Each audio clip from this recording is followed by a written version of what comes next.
All right, welcome to The Explainer. So today we've got something a little different, a real challenge actually. We're going to build an entire explainer from what might be the shortest source we've ever tackled. Just 4 words. But what's wild is the lesson it teaches us is huge. All right, you ready for this? Here it is, the whole thing. Heat, heat, heat up here. That's our entire source material. No author, no date, nothing else around it. This is literally all we have to go on. So that's the central question, isn't it? How on earth are we supposed to explain this? How do you pull any real meaning out of something so empty? It feels impossible, right? But there's a method to the madness, and we're going to walk through it step by step. So here's the game plan. First, we'll just kind of admit how tough this is. Then we'll do a super literal breakdown, just the words. After that, we'll get into what it could mean, and then we'll find that one missing piece that just changes everything. And at the end, we'll see what this whole thing was really all about. Okay, so yeah, this is a tough one, for sure. 4 simple words. But you know what? This crazy limitation is actually the perfect way to explore how we make sense of, well, any piece of info that gets thrown at us. So let's start at square one, the absolute basics.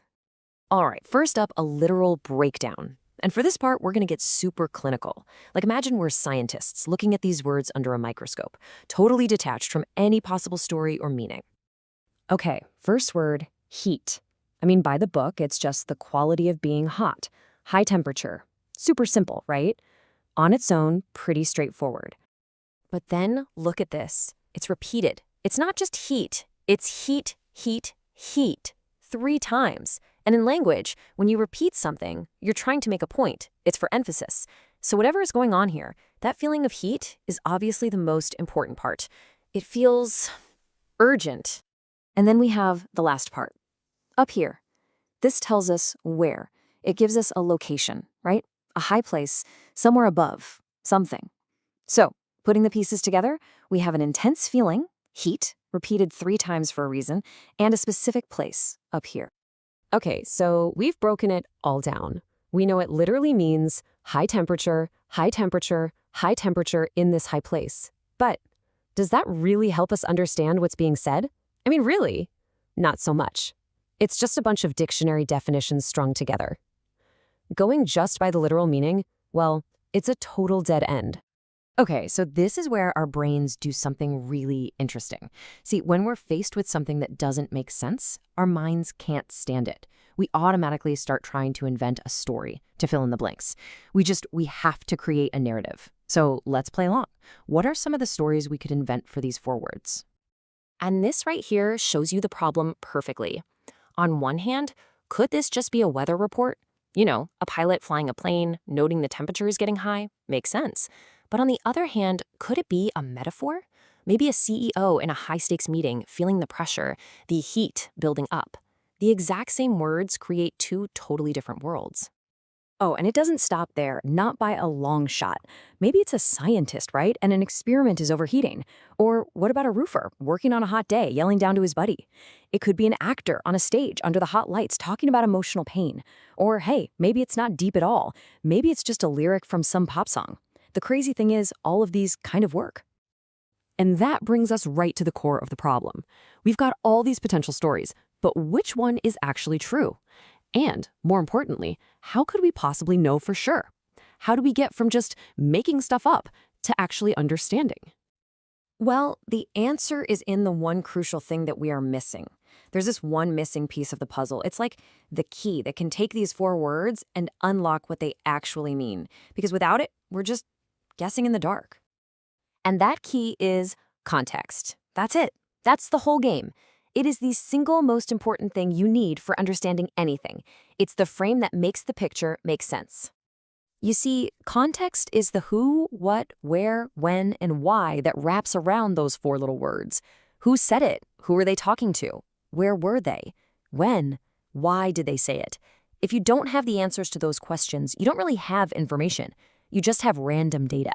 It's a lock with no key. And just look at how powerful this is. If we learn the speaker is a meteorologist in a helicopter, bam, the meaning is instantly clear. It's a weather report. But what if we learn it's an athlete in the middle of a race? Suddenly, it's about physical exhaustion. Or if it's a CEO in a boardroom, Now it's a metaphor for intense pressure. The words never changed, but a single piece of context, it changes everything. So this all points to a really simple but incredibly powerful process for understanding. You start with the raw info, right? Heat, heat, heat up here. But you can't just jump to what you think it means. That middle step, number 2, is everything. You have to seek out the context. You have to ask those questions: who, what, where, when, why. Only then can you arrive at an interpretation that's actually based on something real, not just a wild guess. Okay, so let's pull back for a second and look at the big picture. What does this all really teach us? Because let's be honest, this was never really about those 4 words. This whole thing is about a skill that's absolutely essential for, well, for just getting by in the world today. So what are the big lessons here? First, information without context is basically just static. It's noise. Second, our brains are story-making machines, and they will fill in those gaps, right or wrong. And because of that, maybe the most important question you can ever ask yourself when you see something is, what am I missing here? You know, looking for the context, for the circumstances around the information. That's not optional. It's the only way to really understand. You know, at the end of the day, that source, those 4 words, it could have been anything. A headline you scroll past, a tweet, a quote from a politician, something a friend tells you. This whole explainer wasn't really about heat, heat, heat up here. It was about the process. It's about how we make sense of all the words, all the information that comes at us every single day. So, I want to leave you with this question. The next time you see a piece of a video clip, or some shocking statistic, or a quote that just seems off, I want you to just pause for a second. Before you have an emotional reaction, before you hit share, before you even decide what you think about it, what's the very first question you're going to ask?